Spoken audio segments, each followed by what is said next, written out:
अजीत पवार ने बिछा दी बीजेपी की हार की बिसात। बीजेपी को अजीत पवार ने अपने स्टाइल में दिया जवाब। महाराष्ट्र की सियासी दाल में कुछ काला है या पूरी दाल ही काली है। महाराष्ट्र की सत्ता में अपनी स्थिति मजबूत करने के लिए बीजेपी ने एनसीपी में भी फूट पड़वा दी थी और अजीत पवार को अपने पाले में कर लिया था। लेकिन अब अजीत पवार ऐसी चालें चल रही हैं जो बीजेपी को हार की ओर धकेल रही है। सीधे सीधे शब्दों में कहें तो अजीत पवार ने लोकसभा और विधानसभा चुनावों से पहले ही बीजेपी के लिए हार की बिसात बिछा दी है। आप पहले जूनियर पवार का ये ट्वीट देखिए। इस ट्वीट में पवार साफ तौर पर कह रहे हैं कि पहले जब आरक्षण दिया गया था तो कोर्ट ने शिक्षा के लिए इसकी अनुमति दी थी, नौकरियों के लिए नहीं। अब ये सरकार 3 पार्टियों की है तो मैं ये मुद्दा सीएम और डिप्टी सीएम के सामने रखूंगा और हम कोई समाधान निकालने की कोशिश भी करेंगे। यानी महाराष्ट्र में तमाम तरह की उठापटक के बीच अजीत पवार ने मुस्लिम आरक्षण का एक नया मुद्दा ही छेड़ दिया है। शिवसेना से अलग होकर शिंदे गुट बनाने वाले एकनाथ शिंदे अभी अपने साथ आए विधायकों की योग्यता और अयोग्यता के मामले में ही उलझे हुए हैं। उधर बीजेपी कभी नितिन गडकरी तो कभी देवेंद्र फडणवीस के कारण मुश्किलों में पड़ जाती है और अब अजीत पवार ने भी बीजेपी की मुश्किलों को और बढ़ा दिया है, क्योंकि बीजेपी तो कभी भी आरक्षण के समर्थन में नहीं रही है और ना ही खासकर जब मुस्लिमों या पिछड़ों को आरक्षण देने की बात आती है तो बीजेपी आनाकानी करने लगती है। अभी महिला आरक्षण के दाव में भी राहुल गांधी ने बीजेपी के लिए पेच फंसा दिया है, क्योंकि वो महिला आरक्षण में ओबीसी कोटे की बात कर रहे हैं। वहीं बीजेपी नेता उमा भारती ने तो बिल्कुल बगावती तेवर ही अपना लिए हैं। उमा भारती बार बार मोदी से मांग कर रही हैं कि पिछड़ों के लिए तुरंत आरक्षण की व्यवस्था की जाए।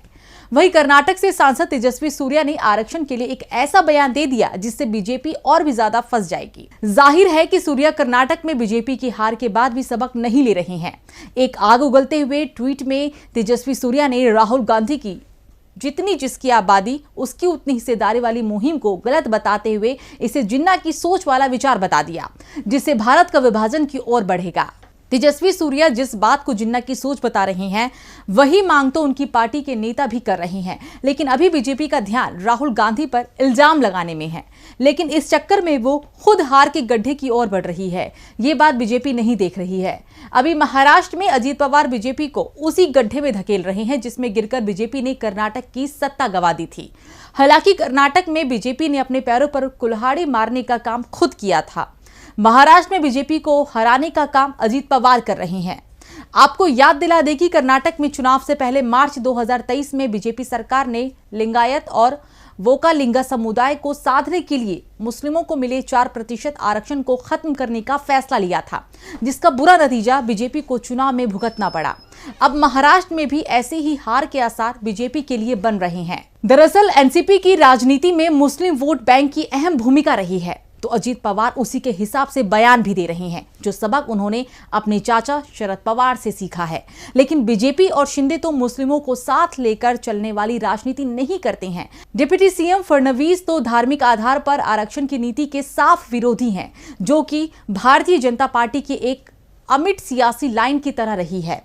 पहले इस तरह की जब भी कोशिशें हुई तो उसके खिलाफ फडणवीस ने यही कहा कि मुस्लिम कोटे से ओबीसी और मराठा आरक्षण प्रभावित होगा और संविधान भी धार्मिक आधार पर आरक्षण की इजाजत नहीं देता। लेकिन अजीत पवार ने मुस्लिम कोटे को लेकर खुद ही एक बैठक बुलाई। ये बैठक मुसलमानों से जुड़े मसलों और आरक्षण को लेकर ही थी। उसमें कहा गया कि अदालत के फैसले के अनुसार शिक्षण संस्थानों में 5% मुस्लिम कोटा लागू करने पर मुख्यमंत्री और उप मुख्यमंत्री से बातचीत के बाद फैसला लिया जाएगा। इसके अलावा उन्होंने पिछड़े मुसलमानों के लिए एक स्पेशल पैकेज पर विचार करने का भी भरोसा दिया। पवार के इस कदम से महाराष्ट्र में बीजेपी सरकार का सियासी समीकरण गड़बड़ाता दिख रहा है। अजीत पवार ने अगले साल होने वाले लोकसभा और विधानसभा चुनाव से पहले ऐसा मुस्लिम कार्ड चला है जो राज्य की सत्ताधारी बीजेपी शिंदे और अजीत पवार सरकार का तनाव बढ़ा सकता है। राज्य के डिप्टी सीएम अजीत पवार ने यह कहकर अपना राजनीतिक जनाधार तो बचाए रखने की कोशिश की है कि वो शिक्षण संस्थानों में मुसलमानों के लिए 5% आरक्षण के मुद्दे पर मुख्यमंत्री एकनाथ शिंदे और उप मुख्यमंत्री देवेंद्र फडणवीस से बात करेंगे। लेकिन बीजेपी और शिंदे का सियासी इतिहास यही बता रहा है कि ऐसी कोई भी बातचीत फेल ही होगी। लेकिन अगर अजीत पवार की बात इन दोनों गुटों ने नहीं सुनी, तब अजीत पवार क्या करेंगे, ये सवाल भी अब उठने लगा है। अगर अजीत पवार को अपना सियासी भविष्य बचाना है तो उन्हें मुसलमानों को साथ लेना पड़ेगा, और अगर ऐसा नहीं कर पाए तो उन्हें शायद बीजेपी के अधीन डिप्टी सीएम से ज्यादा कुछ नहीं मिल पाएगा। वैसे भी अभी एनसीपी के अजीत पवार का गुट चिंता में है, क्योंकि चुनाव आयोग ने राष्ट्रवादी कांग्रेस पार्टी यानी कि एनसीपी के दोनों गुटों को 6 अक्टूबर को व्यक्तिगत सुनवाई के लिए बुलाया है। इससे पहले 30 जून को अजीत पवार ने चुनाव आयोग को पत्र लिखकर चुनाव चिन्ह, आरक्षण और आवंटन आदेश 1968 के पैरा 15 के तहत अपने गुट को असली एनसीपी के रूप में मान्यता देने की मांग की थी। इसके बाद अजीत पवार ने 3 जुलाई को एनसीपी के सभी विधायकों के समर्थन का दावा करते हुए शिवसेना बीजेपी सरकार में उप मुख्यमंत्री पद की शपथ ली थी।